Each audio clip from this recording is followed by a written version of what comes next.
Hello दोस्तों, कैसे हो आप सभी। आशा करता हूँ अच्छे होंगे और अच्छे से स्टडी आप कर रहे होंगे।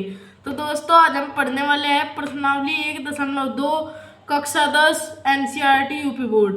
तो इसका हम पहला सवाल करने वाले हैं, जिसमें हमको दे रखा है कि सिद्ध कीजिए कि √5 एक अपरिमेय संख्या है। तो दोस्तों, मैं सबसे पहले आपको बता दूं, यदि ऐसे सवाल आते हैं तो हम उसमें क्या करते हैं। यदि हमें पूछ रखा है कि अपरिमेय सिद्ध करनी, तो अपरिमेय का उल्टा होता है परिमेय।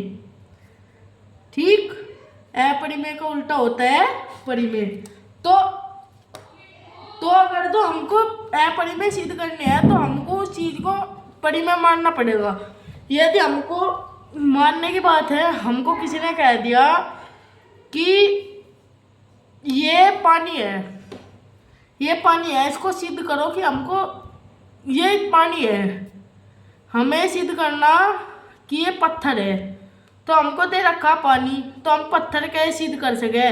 तो यदि हम उसका जो फॉर्मूला लगाएंगे, मानने की बात है हमको किसी ने दे दिया H2O को हमको NaCl, हमको जल को नमक में बदलना है, मतलब कि है तो जल।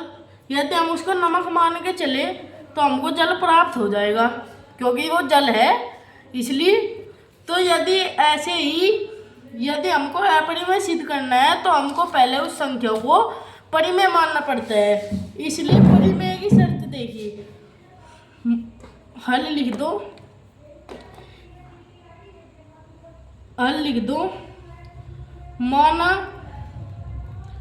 माना √5 एक परिमेय संख्या है। तो जो परिमेय होने की शर्त होते हैं वो हम आपको लिखवाने वाले हैं। इस चीज पर जल्दी गौर करना बहुत ही मेन चीज है इस सवाल की।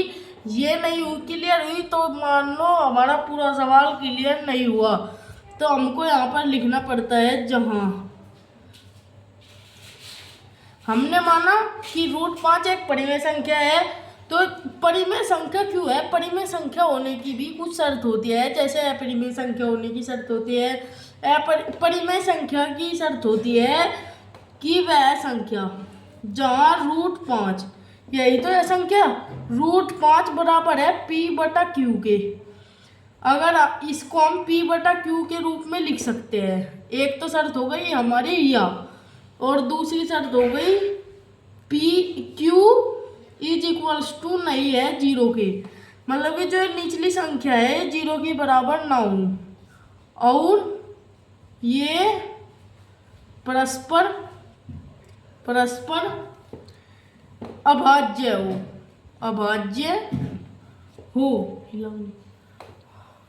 है। तो हमको अब तो देखना है, यदि ये √5 लिखा है, अगर हम इसको √5/5/1 लिख दे = लगा दे P/Q, इसको हम ऐसे लिख दे, कोई दिक्कत नहीं। जो हमारा Q है वो बराबर नहीं है 0 के। ठीक, अब हमको देखना है, इनकी तिरछी गुना कर दो तो हमारा आ गया P = √5Q। तो यदि कोई संख्या के पीछे कोई ऐसी संख्या लग जाए जिसको कहते हैं चरपद, यदि किसी संख्या के पीछे चरपद लग जाए तो जो बराबर से पहला संख्या लिखी होती है वो इस वाली संख्या से पूरी संख्या पूर्णतः विभाजित होती है, मतलब कि पूरी कट जाती है। इसलिए यदि हमारा ये हो गया, अगर हम इसमें कर दे दोनों ओर वर्ग करने पर,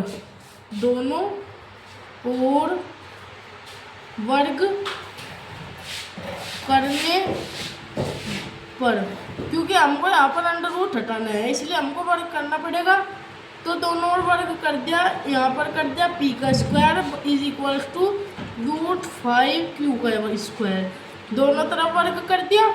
अब हमको क्या प्राप्त होगा? P² = अगर जो इससे इसका √ कट जाएगा पूरा का पूरा, इसको हम ऐसे भी तो लिख सकते हैं जैसे कि ये पूरी संख्या लिखी हुई है √5Q।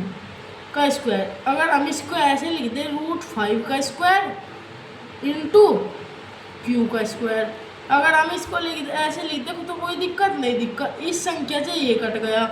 ठीक, तो हमको क्या प्राप्त होगा, पी का square is equals to 5 into q का स्क्वायर।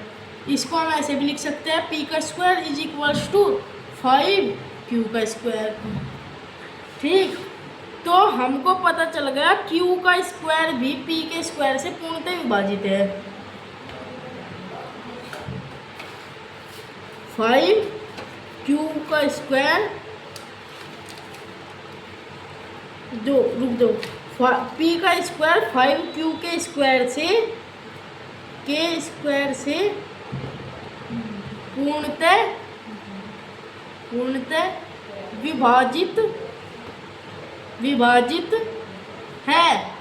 तो यदि कोई संख्या, ये संख्या इससे पूर्णतः विभाजित है, तो इसी संख्या से हमको इसमें स्क्वायर आना जरूरी है यहाँ पर, तभी ये संख्या पूरी कटेगी।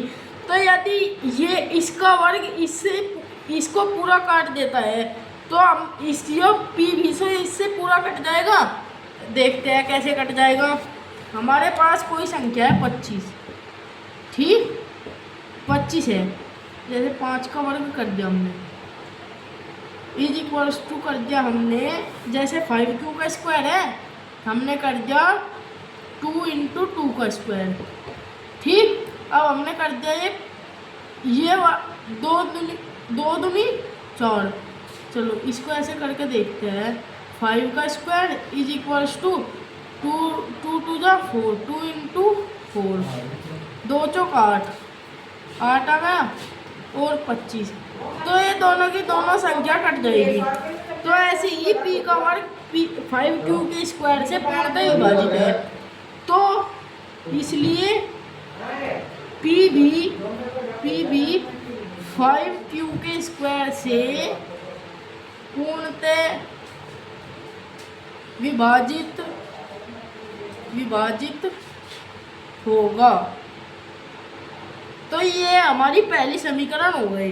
तो अब हम इस समीकरण को ऐसे अगर हम लिख दें P square is equal to 5r लिख दें, हम लिख दें इसको p इजकल टू 5r लिख दें, तो कोई दिक्कत, हमको दूसरी समीकरण बनानी है।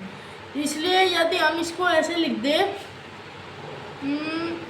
p का वर्ग is equal to 25r square, इसको ऐसे लिख दे, कोई दिक्कत नहीं, दिक्कत मतलब कि 25r के स्क्वायर, यहाँ पर 5r स्क्वायर कर लो, r का वर्ग, हाँ ये पूरी संख्या है इसलिए इसका वर्ग 1 ही होगा। ठीक, इसलिए ये पूरी संख्या 1 है इसलिए इसका वर्ग 1 ही होगा। 5r का स्क्वायर है, p का स्क्वायर है, तो जब p का स्क्वायर पूर्णतः विभाजित होगा r के स्क्वायर से भी, तो इसलिए हम इसको ऐसे भी कर सकते हैं, p का स्क्वायर 5r के स्क्वायर से पूर्णतः विभाजित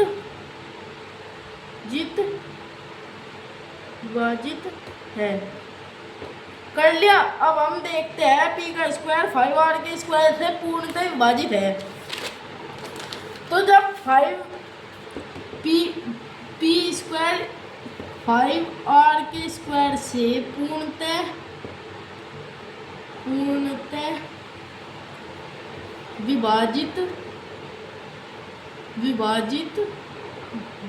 विभाजित है, इसलिए p भी 5r के स्क्वायर से पूर्णतः विभाजित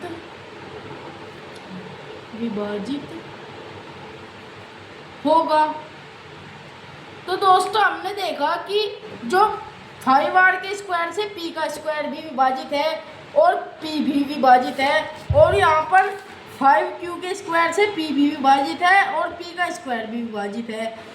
तो यदि दोनों विभाजित है इसलिए दोनों भाज्य हो गई, दोनों संख्या भाज्य हो गई, अर्थात प्रश्नानुसार हमें प्राप्त हुआ कि √5 एक परिमेय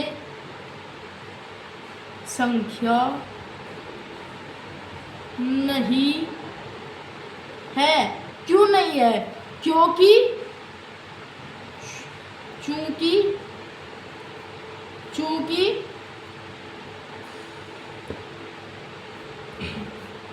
P/Q परस्पर